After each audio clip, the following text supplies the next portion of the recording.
I've got some perspectives on the first rocket flight. I can tell you when we launched it, it turned and went due east. So we're viewing the launch tower and the science tower from a ground camera. And yeah, I'll just play it through. What we see happen here. Right there, look at that. Yeah, I've stopped it at a point where we start to get into what you call a dogleg, right? Yeah. Well, Yeah. watch what happens when I frame advance this, because it gets even more outrageous. Okay. Okay, so I'm gonna go forward. Look at this. The thing's flying It's nearly horizontal. freaking sideways. What's it responding to? The blob was right there. In Erik's high-speed camera video, you can actually see the moment where the rocket goes from vertical and turns sideways in an instant. That should be physically impossible unless it hits something. So was that the blob? Let's just keep watching.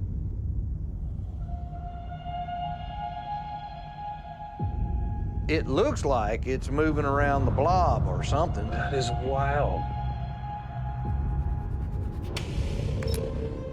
Did you notice that light? Yes, I need to back up. right there. Is that not the rocket? No, the rocket is out of the frame. Well, I think we may have that light from another perspective. Well, let's look and see. Okay, so this is the high speed, so 120 frames per second. Yep. Wow, that's spectacular. Now watch the rocket turn, goes crazy.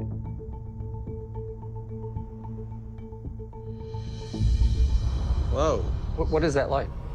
Oh, wow. Whoa. I don't know what that blue light was. I really don't know what that was. I want to dive in on that. This is unbelievable. Right when the first rocket launch took a hard turn to the east, just above the triangle, Erik's surveillance camera caught a blue light flashing for a single frame. Did this thing hit the rocket? And if so, what the heck was it? You know, go ahead. You bet you're thinking the exact same thing I am. The last time we saw our rocket interfered with, we caught a similar flash in the sky at the same time frame. Yep, And we had a cord ripped apart. exactly, exactly. This light is very similar to that white flash we saw last week when one of our rockets had its chute cord busted. So, are we seeing similar kinds of things right above the triangle? And are they coming from or related to the blob?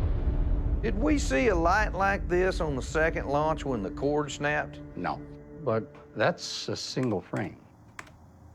So that's a flash of 120th of a second. Yeah. It's possible that it flashed too quickly for the camera to catch it on that second launch. Yep.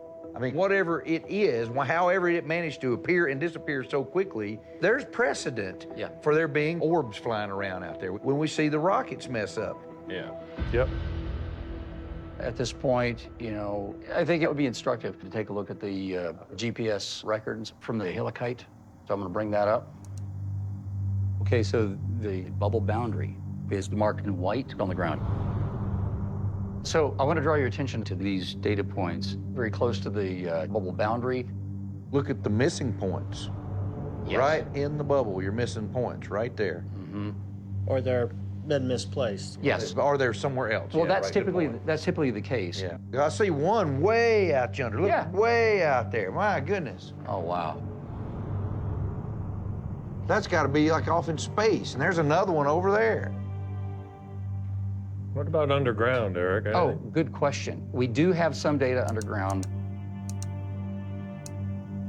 Oh, look at that.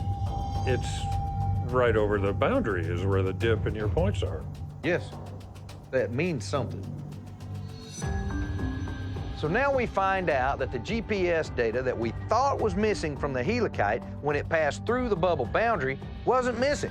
The GPS device was somehow tricked into thinking it was way out in space and even underground.